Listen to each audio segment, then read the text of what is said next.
everybody, it's Mr. Wagstaff.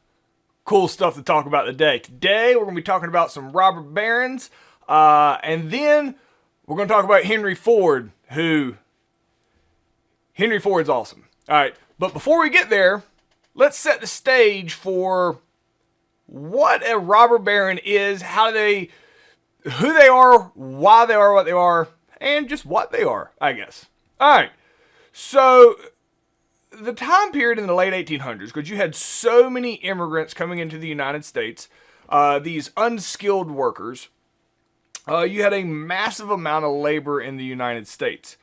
Well, with so many workers, they're doing a lot of work. A lot of things are being produced in the United States. So much so that America becomes one of the leading producers of all types of stuff in the world. America becomes one of the richest nations on earth very quickly. So in America, there is a ton of money. There's a guy named Mark Twain. Now he's a writer. He writes fictional books. Mark Twain comes out and starts talking some trash.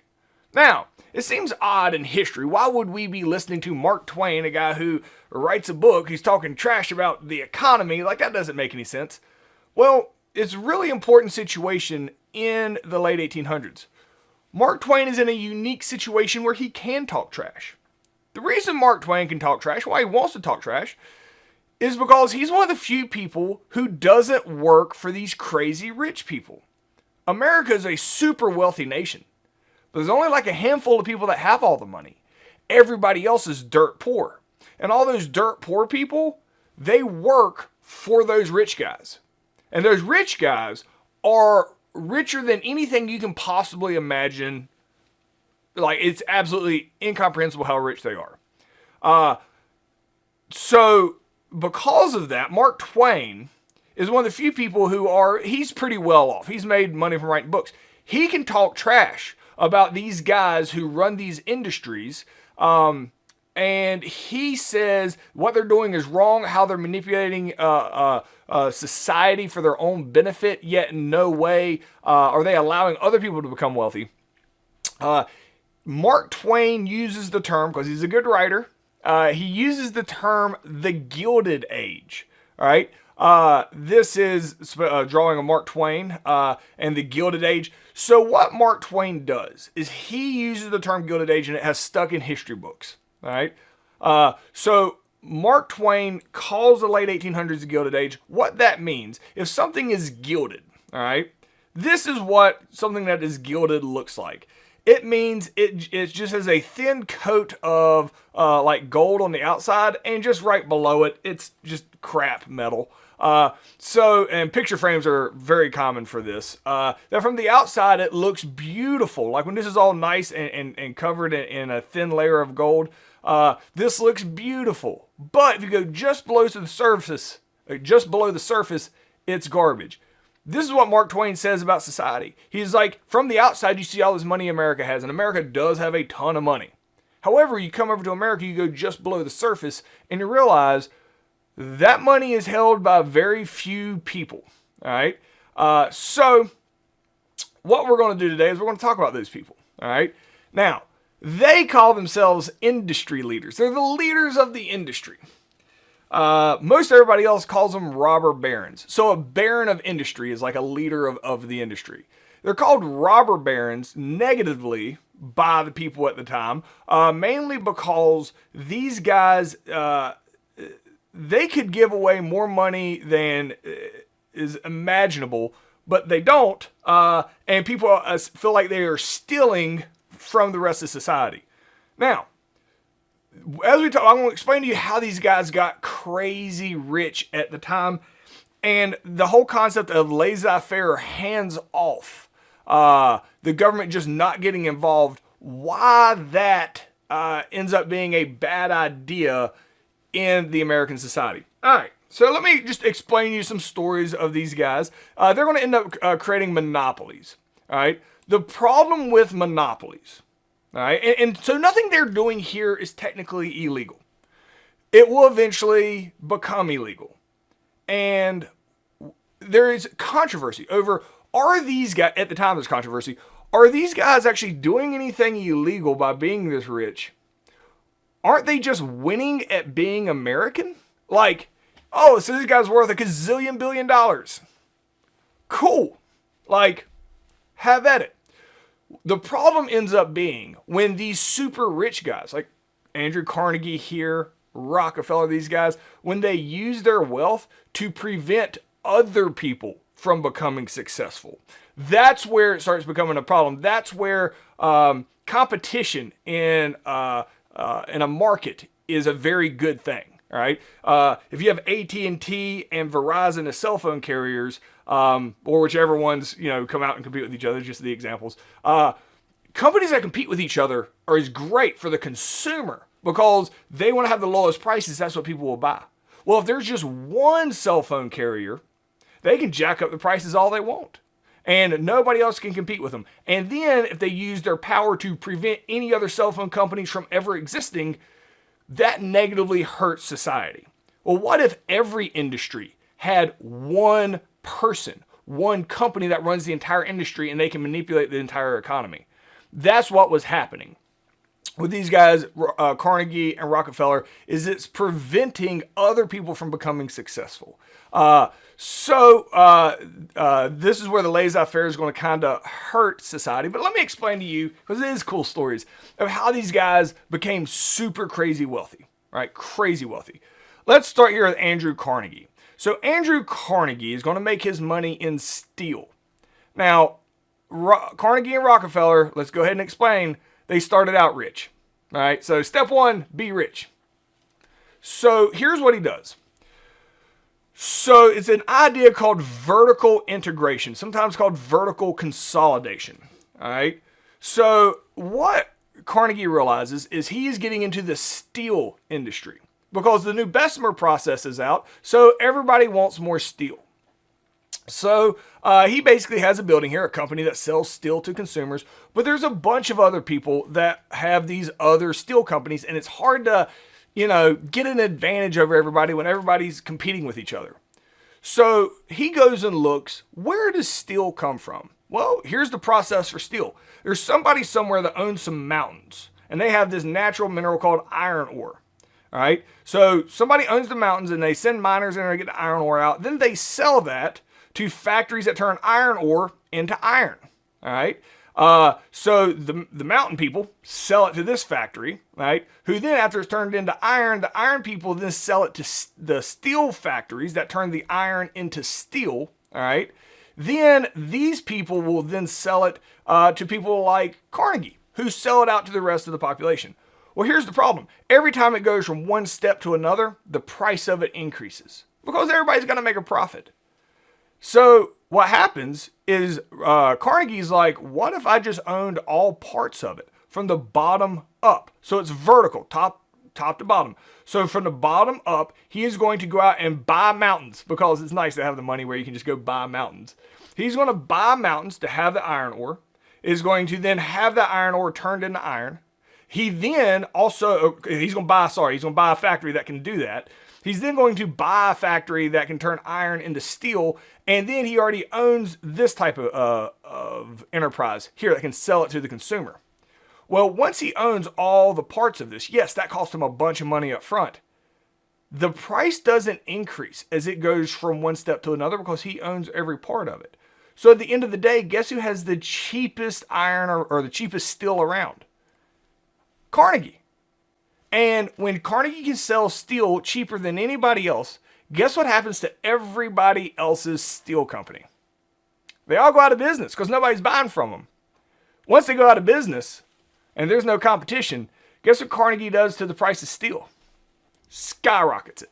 All right. And everybody needed steel. Once the Bessemer process comes out, everybody had to have it for building, for ships, for everything had to be made out of steel. And Carnegie controlled the entire market because of this idea of vertical integration. All right. He was worth $350 million. Now, you're like, $350 million, that's rich. There's professional athletes that make that. This is in the 1800s. Present day, if you were a billionaire, you could probably find something to spend your money on. Like you could go, I don't know, buy a fleet of cruise ships. You could spend your money. In the 1800s, what's there to spend your money on? Like, I want a dude that just follows me around every day and does exactly what I tell him to do. All right, that'll cost you about $500 a year. You want 10 of those? 10 guys following around? All right, this is going to be about 10, $50,000, $5,000. I'm messing up my math here. It don't cost much. So $350 million, there's nothing to spend. It's like fake money. Like, you could literally just buy anything that you wanted. And there's a couple of them. So in the steel industry, that's going to be Carnegie. In the oil industry, it's this guy, John D. Rockefeller. Now, just like Carnegie, you got to start out with some money. Now, his is just a lot more aggressive. Really, this is swinging for the fences and making contact. All right. So the oil industry, people need lights that heat and stuff. A lot of stuff run off of oil. So what Rockefeller does, all right, is everybody's selling oil. And he just has one of these random companies here. Well, what Rockefeller decides to do is just sell his oil for cheaper than anybody else. He saw it happen with Carnegie. So he just sells his oil cheaper than everybody else. He actually loses money every time people buy oil from him, because he literally pays a certain amount for the oil and then sells it for less than he bought it for. He loses money. You're like, that seems dumb. It does seem dumb until you realize, guess who the only person anybody buys oil from is? John D. Rockefeller. Luckily, he started out being rich, so he lost a lot of money. But you know who else lost money? All the other factories. All the other factories, they all go out of business. He's the only one still in business. He immediately turns around and buys every single oil factory in America.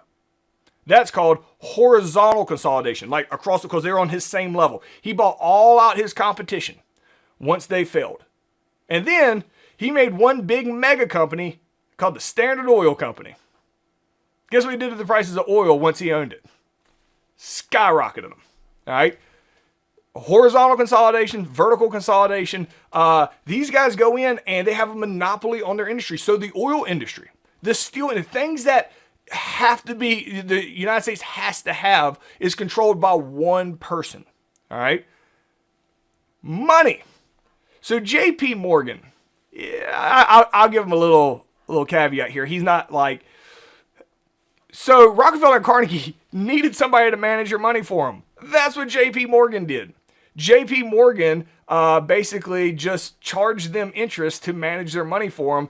And J.P. Morgan changed the entire banking system and became incredibly filthy rich by managing the money of Carnegie and Rockefeller. But J.P. Morgan is kind of considered a robber baron as far as in the banking industry. If he didn't want you to have a loan, if he didn't want your enterprise to be successful, you weren't going to, because he controlled so much money and he himself became crazy rich. All right, so J.P. Morgan becomes like a robber baron here in the banking industry. And then Cornelius Vanderbilt. Cornelius Vanderbilt becomes crazy rich in the railroad industry. So monopolies have come out, and there's going to be a concern here. Are these guys like breaking any rules, or are they just winning at being American? Let me give you an example of what Carnegie did. When you're like, this isn't doing anything wrong. So Carnegie, anybody that tried to create a steel company, he would show up and he'd try to buy them out. Well, there's a guy who didn't want to sell out. He was like, nope, I'm going to create a steel company and I'm going to sell steel for a normal price, and people are going to come to me. So what ends up happening is Carnegie's like, fine. So he lets this guy go and build, he spent his own money, go build his own steel factory, spent every single penny he has to build this steel factory to compete with Carnegie. Carnegie just waits. Right as that steel factory gets finished, Carnegie goes and buys all the land around that steel factory and then puts a wall around it. Won't let anybody in or out. Now, did Carnegie technically break any laws? No. Is he aggressively using his money and power to prevent other people from becoming successful? Yes, 100%. That is where the government's like, oh, yeah, I mean, he didn't break any laws, but dude, not cool. There's enough of those not cool situations over and over and over and over, and seeing that there's nobody else in America becoming successful. Everybody else is dirt poor, except for this very small group of people. And this is where the government's like, we're probably going to need to do something about that. To show you how rich these guys are, show you this picture. This is the Biltmore House. This is present day. This is in Asheville, North Carolina. It's called the Biltmore House because the Vanderbilts built this. Vanderbilt's grandson, George, built the Biltmore House with some of his inheritance. It is the largest single-family home in America. I believe it's still like that present day. It seems odd that there's not some professional athlete or somebody that has a big... But this is the largest single-family home in America. Rockefeller was worth $500 million. Vanderbilt's $350 million. Or Carnegie's $350 million. Vanderbilt's hundreds of millions of dollars. How much do you think this cost to build? Biggest house ever known to man at the time. I'm not talking about the land, because the land, they bought like a mountain range to build it on. This house, in your mind, think of something. How much do you think this house cost to build? I'll tell you how much. It cost $20,000. $20,000 in the late 1800s to build. $20,000. You can't buy a car today for $20,000. They had hundreds of millions of dollars. Biggest house known to man, $20,000. You couldn't spend your money. You could pay your workers more, but why? Why pay them more? If they're happy making $1 a day, and that's about what they made, about $1 a day. If they're happy making $1 a day, why pay them more? All right. So they get a real negative rap at the time. All right. They're called robber barons. It's a negative term for them because they could clearly pay their workers more, but they're like, I'm a smart businessman. Sure, I could go pay them $50 a day. Maybe not that much, but I could pay them a lot more a day. But why would I? Why would I? If they're willing to work for $1 a day, why would I pay them more than that? That's ridiculous. These are unskilled immigrants that are showing up here, and they don't care. So Rockefeller and Carnegie spend their whole life being very, very, very rich. And they competed with each other because there's a very small group of people that you deal with. And it's these guys, Rockefeller, Vanderbilt, Carnegie, Morgan. Vanderbilt's older. When Vanderbilt dies, it's really weird what happens. Carnegie and Rockefeller at the end of their life. So it's in the 1900s at this point because they have two conflicting ideas. All of a sudden, they compete with each other. They competed with each other their whole life to make money. After Vanderbilt dies and they realize, oh my gosh, you can't take your money with you, they turn around and compete with each other to see how much money they can give away and how fast that they can give it away. So they end up being like in history books like, hey, these guys gave away a bunch of money, but they also were kind of shady for a long time too. It's kind of controversial. Carnegie comes up with this idea of the gospel of wealth, that if you're rich, you're superior to everybody, and you're supposed to give out as much money as humanly possible. Not as much money, but do as much good for society. You don't have the ability to sit around and just be drunk all day. You have to go out and better society. Now, they're not going to give money to poor people because they're weaker. That's the idea of social Darwinism, that poor people are poor because they're weak. Strong people are rich because they're stronger. So that's how they can justify not having to help out poor people. They're like, because if I was all of a sudden penniless, I'd find a way to be a super millionaire once again. That was the thought process. Social Darwinism is the idea that the rich are stronger and the poor are weak. So therefore, there's no reason to give money to the poor because they'll just waste it anyway. So these guys are robber barons. But I want to talk about my boy. All right. I like this dude so much, I'm even going to change the background of my slides here as I talk about Henry Ford. Henry Ford is a genius. He's a genius. Henry Ford is in this group. He's going to be crazy wealthy as well, but he's going to do things differently than Rockefeller or Carnegie. And it's awesome. Since we've already started the comparisons, which are not necessarily super accurate, between Henry Ford and the robber barons, the Rockefeller, Carnegie, and those guys that had come just before Ford, it is important to point out the similarities and differences of them here. So we're going to talk a little bit more about the culture aspect in the United States, which is going to allow America to set itself apart in the production ability during the early 20th century. So here's a big difference, massive difference in America at the time and the European nations. In America, there is a massive influx of immigrants coming into the United States at the time. All right, they're coming in through Ellis Island. They're flooding into the United States. America is presenting this American dream idea, and there is a massive influx of immigrants coming into the United States that are here for work, to have a job. There's a whole bunch of different reasons that they're coming from, where they're coming from. All right, push and pull factors. But the pull factor to America is there's just jobs. There's jobs. You can come over here and work. You don't have to have any skills. And when you get over here and you can work and you don't have to have any skills, you can make enough money to become successful. That is the idea of the American dream. So there's a ton of immigrants coming over into the United States, but they're unskilled workers. So Rockefeller and Carnegie, these guys, they had been using unskilled workers in their steel mills, using unskilled workers in the oil fields. Ford wants to as well, because you have a ton of them. Skilled workers cost a bunch of money. All right. Unskilled workers are a dime a dozen. So Henry Ford is going to have to figure out a way, because you ain't melting down steel. You're not digging oil out of the ground. You're making an automobile with thousands of moving parts. All right. He wants to use unskilled workers to be able to do that. All right.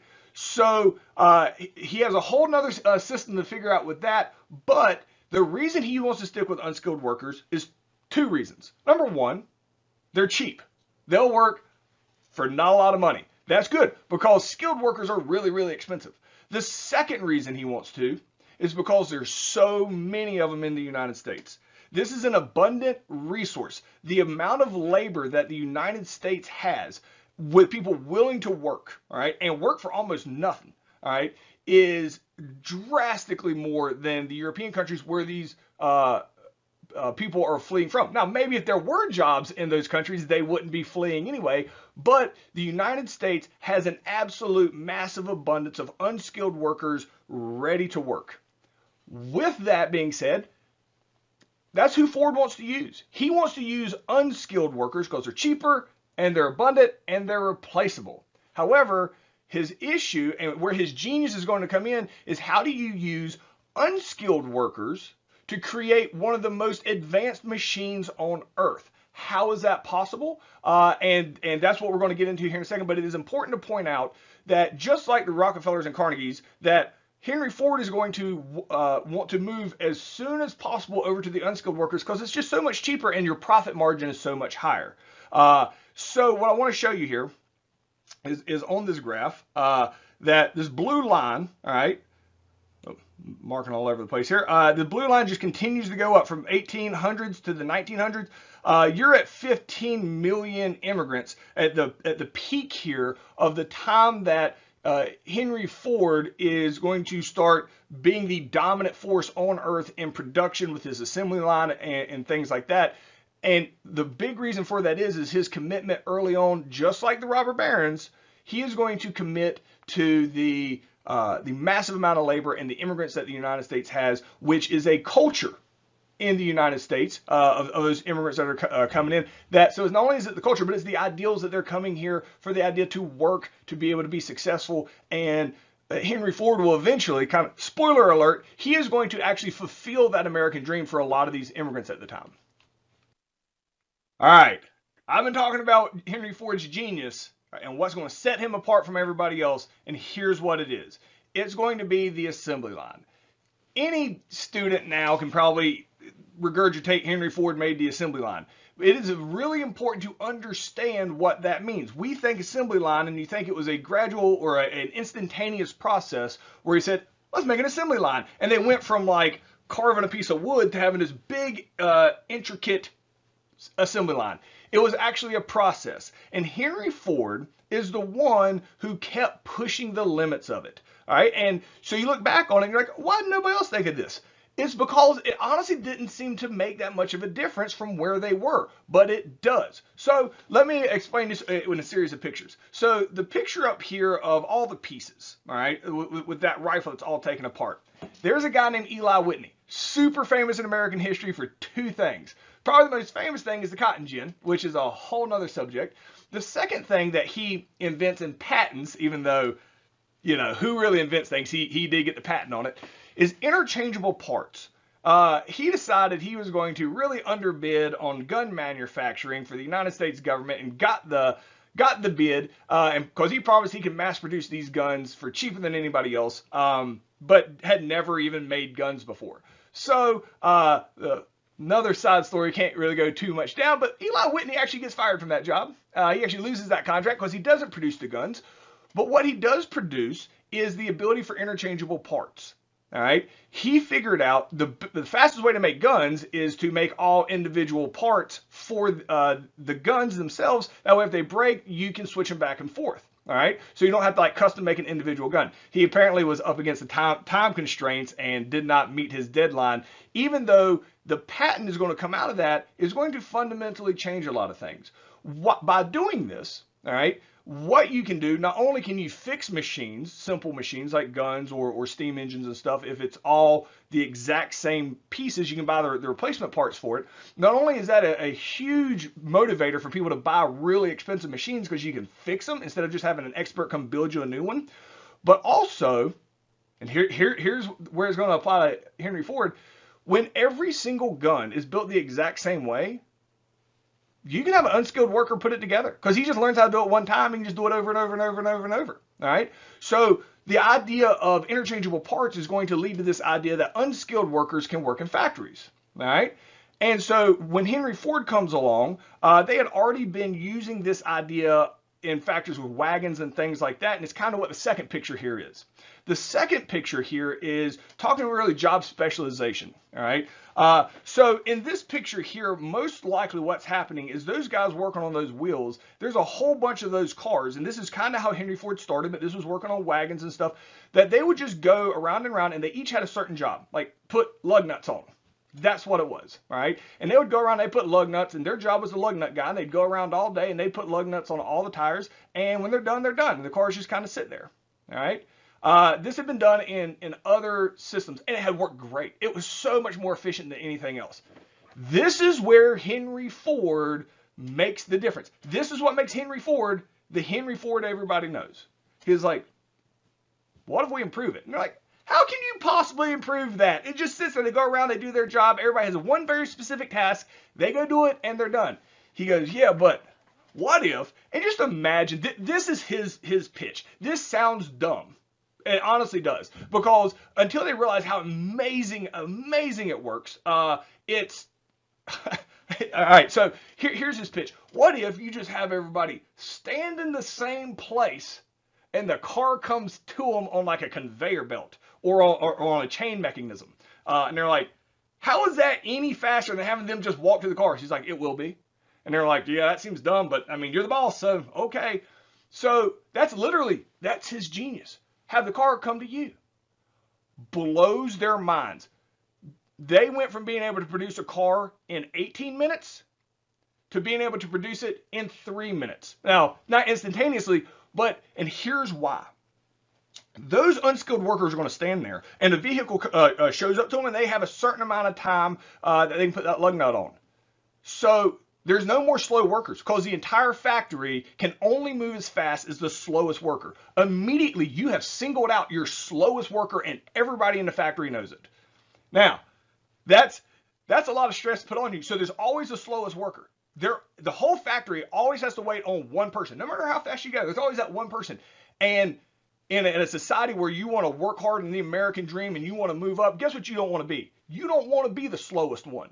The assembly line drastically increases production because you can't hide and be slow by job specialization just walking around and moseying around at your own. You have a very specific job to do at a very specific time, and the whole factory can't move on until you and every single person out there has done their very specific job.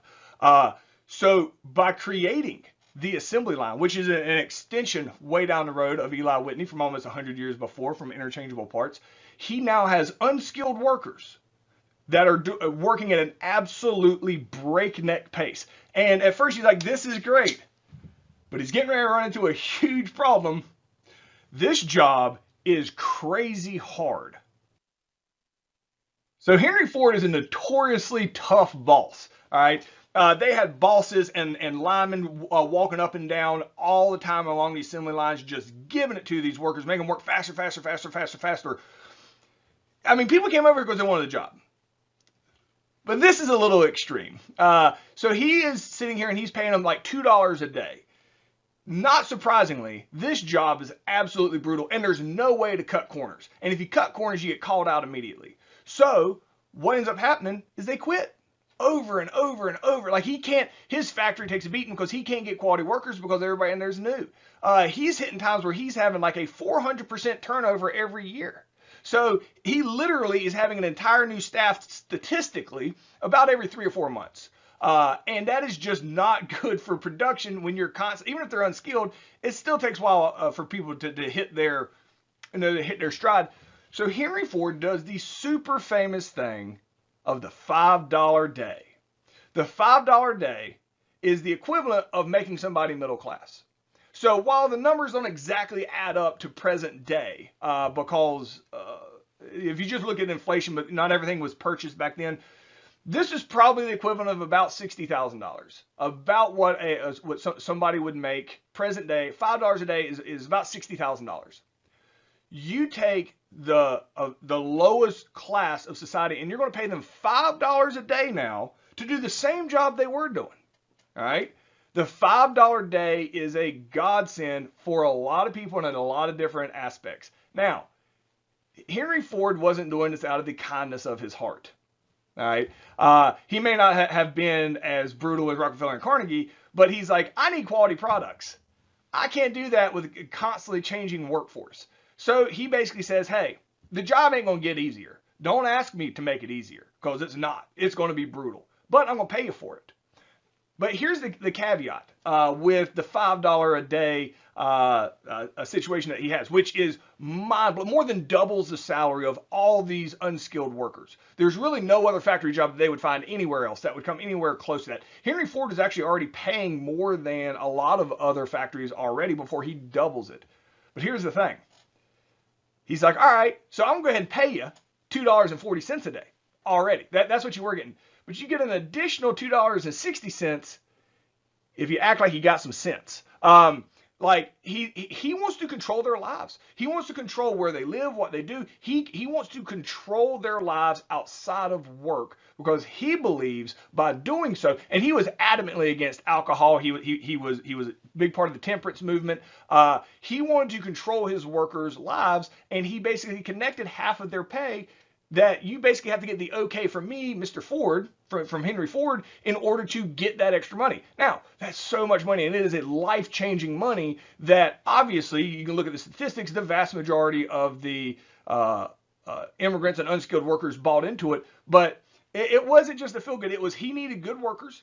He acknowledged that he was going to beat them, and he realized that, figuratively he was going to beat them, that this job is so brutal that you have to pay them good. You have to pay them better to get better work. And that is the lasting impact of the $5 day, is the fact that Henry Ford realizes that in order to get good work, you have to pay them. And he fundamentally is going to change the culture here too, but he is ready to just absolutely mass produce at a ridiculous level, and he realizes that you have to pay them. Now, here's how it also benefits Henry Ford. It is still cheaper to double the salary of all the unskilled workers with the $5 day than it is to pay skilled workers. So he is still using unskilled workers, but now he's paying unskilled committed workers because he has set it up to where they can actually, hit the American dream working in his factories. But he's doing it because he's acknowledging, yeah, this is a brutal job, and I'm going to pay you to do a brutal job. And it is extremely successful for him to be able to do that. All right. That's as far as we're going to get today. See you guys tomorrow.